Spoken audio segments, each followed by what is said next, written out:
Flipek, nous sommes en compagnie d'Eski.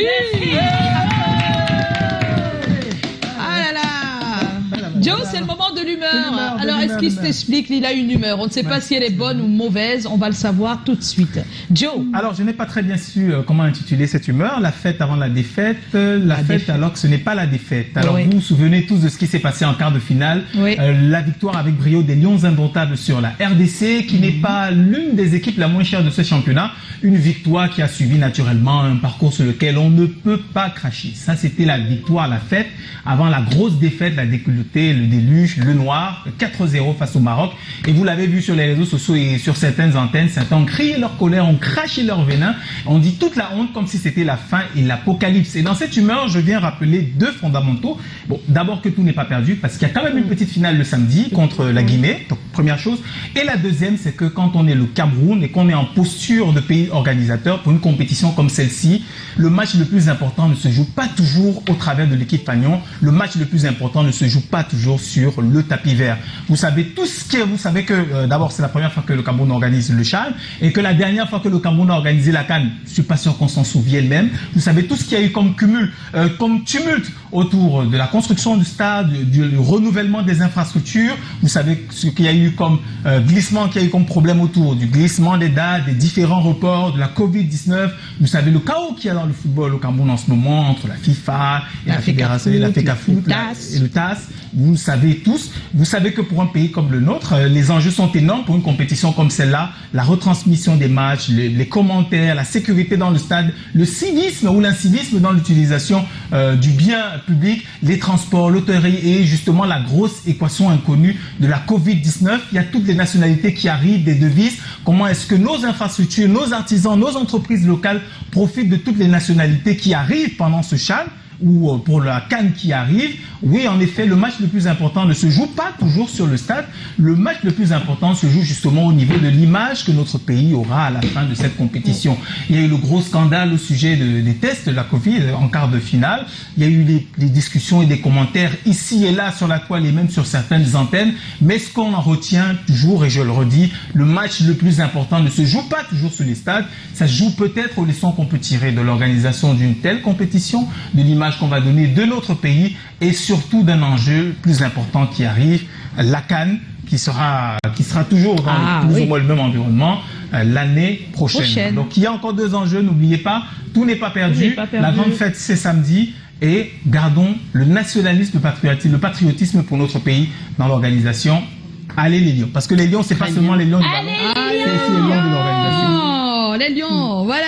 Allez les Lions. Et que toutes les erreurs et les fautes soient revues, qu'on revoie un peu tout ça, parce que c'est vrai que ça a été très difficile. Voilà. Merci pour ton humeur, Joe. Merci, Joe.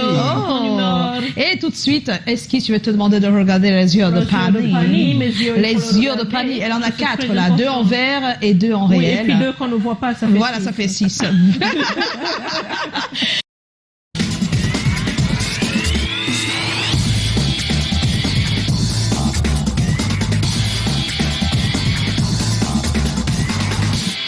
Yes.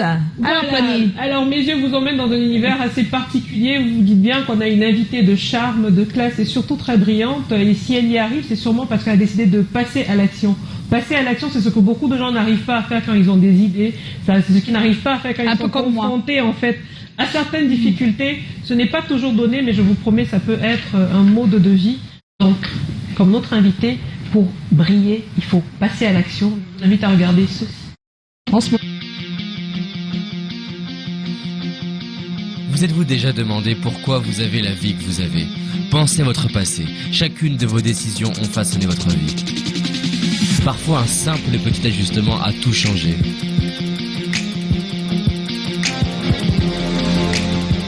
Avez-vous déjà pris le temps d'imaginer quelle vie vous aimeriez avoir, que votre vie puisse changer, que vos rêves se réalisent? Et si maintenant, tout était possible, comment serait votre vie?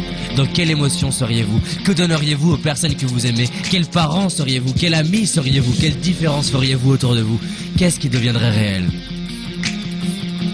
Si vous étiez certain de réussir, que feriez-vous? Qui seriez-vous? Que donneriez-vous? Qu'est-ce qui est le plus important pour vous aujourd'hui? Pensez à votre propre vie. Qu'est-ce que vous voulez voir avancer? Là, tout de suite, qu'est-ce qui vient? Imaginez comment serait votre vie si vous exploitiez votre plein potentiel. Vous êtes incroyable, vous avez un plein potentiel. Vous avez des forces, des talents dont vous n'avez même pas conscience. Vous avez un potentiel qui vous dépasse. Sentez cette force en vous. Vous êtes unique, vous avez des dons, vous êtes magique. Certaines de vos forces sont nées dans vos moments les plus difficiles. Il est temps aujourd'hui de récupérer votre pouvoir. Déterminez ce que vous voulez, prenez la décision de tout donner et faites quelque chose aujourd'hui pour le réaliser. Ne laissez personne vous arrêter. Ne laissez personne vous dire qui vous êtes ou ce que vous pouvez faire. Définissez-vous vous-même.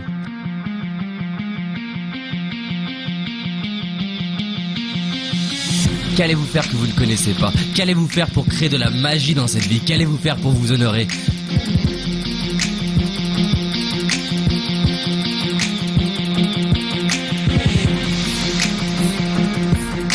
En même temps que vous, des millions de personnes vivent des vies inspirantes car elles l'ont simplement décidé.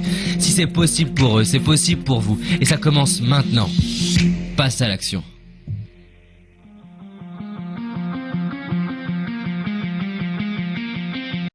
Merci Pani et merci à tes yeux. Merci. Motivation plus et on est motivé sur ce plateau. On va dire bien des choses à notre Esther et à Esquisse, à toute son équipe. Merci d'avoir accepté notre invitation. Merci, Esther. c'est moi. Ça a été un réel plaisir pour moi. On souhaite qu'il y ait des magasins Esquisse partout dans le monde. Ce serait bien. C'est notre souhait. Ouais, ce serait bien, non? C'est la fin, on est à la fin. Oui, on est à la fin, c'est terminé. Je voudrais passer un message. Oui. Je venais de voir tout à l'heure les yeux de Pani, cette vidéo qui vraiment était très très motivante. Oui. Et ça me rappelle ma tendre enfance. J'avais pratiquement 13 ans par là ou 12 ans. Et nous partagions, mes 3 sœurs, la même chambre. Et donc, je veux dire, sachant de où on vient, voilà. À chaque fois, il y avait quelque chose qui me boostait et sur les murs de notre chambre jusqu'à présent, on ne l'a pas effacé. J'avais toujours un mot que j'écrivais, success partout. Donc, c'est pour dire à toutes celles qui nous regardent ou bien à celles qui veulent se lancer dans notre métier, à celles et ceux, hommes et femmes, vraiment, de vraiment pas lâcher, d'être persévérants. Surtout, soyez très honnêtes. Surtout l'honnêteté dans le travail, ça compte beaucoup. Croyez en vos rêves, croyez en vous. Oh là là. On termine bien. Merci Esther, merci à toute ton équipe, merci à ces super. Merci et vous savez ce qu'il vous reste.